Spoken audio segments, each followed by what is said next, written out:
ایک انہوں نے کہا بہن نے کہ میرے بیٹے کا عقیدہ خراب ہو گیا ہے، وہ یہ کہنے لگ گیا ہے کہ مرنے کے بعد کچھ پتہ نہیں چلتا آدمی کو، جس طرح زندگی سے پہلے آدمی کو کچھ پتہ نہیں ہوتا، یعنی عالم ارواح میں پھر وہ زندگی میں آتا ہے تو پتہ چلتا ہے، مرنے کے بعد بھی سب ختم ہو جاتا ہے۔ تو وہ کہتی ہیں اب کیا میں اس سے ضرورت کا تعلق رکھ سکتی ہوں؟ اور وہ نماز روزہ وغیرہ کچھ بھی نہیں کرتا، اور میں دل سے اس سے راضی نہیں ہوں، لیکن کیا صرف تھوڑا بہت تعلق رکھ سکتی ہوں؟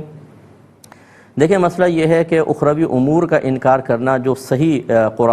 قرآن سے اور صحیح حدیثوں سے ثابت ہوں، یہ انسان کے ایمان کو خراب کر دیتا ہے۔ عقیدہ آخرت وہ عقیدہ ہے جس کو سب سے پہلے اللہ تبارک و تعالیٰ نے اپنے حبیب کریم صلی اللہ علیہ وسلم کے ذریعے امت تک پہنچایا، کیونکہ کفار اسی کے منکر تھے کہ آخرت میں اٹھایا نہیں جائے گا۔ ڈے آف ججمنٹ کا جب تک خوف نہ ہو، انسان دنیا کے اندر اپنی زندگی کو ویسے ہی طبعی اعتبار سے صحیح کر لے، یا خاندان کا کچھ ایسا اثر ہو تو ٹھیک ہے، ورنہ عقلی اعتبار سے وہ نہیں کرے گا، نہ اس کے دل میں کوئی خوف ہوگا اور بے راہ روی کی طرف مائل ہوگا۔ تو اس لیے ہماری شریعت نے ہمیں یہ تصور دیا ہے کہ جو کچھ یہاں کر رہے ہو آخرت میں اس کا حساب دینا ہوگا۔ اب کوئی عقیدہ آخرت کا انکار کر دے تو یہ صحیح نہیں ہے۔ ہاں اگر وہ صرف اتنا عقیدہ رکھتا ہے کہ مرنے کے بعد مردے کو پتہ نہیں چلتا، کہ اس کو اگر مارو پیٹو کچھ پتہ نہیں چلتا،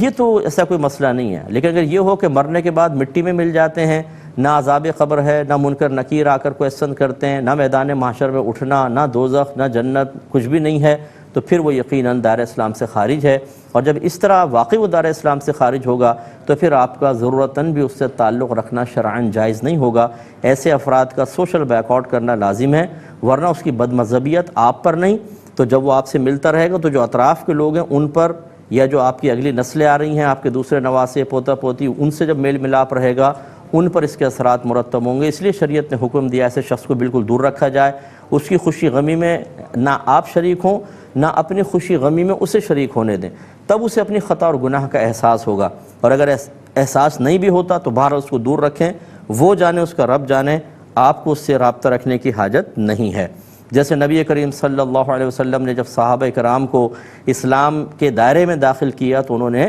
اولاً تبلیغ کی، نہیں مانا تو پوری برادری اور خاندان کو چھوڑ دیا اور قطع تعلق کر کے نئے انہوں نے تعلقات قائم کیے جس کی بنیاد اسلام تھی۔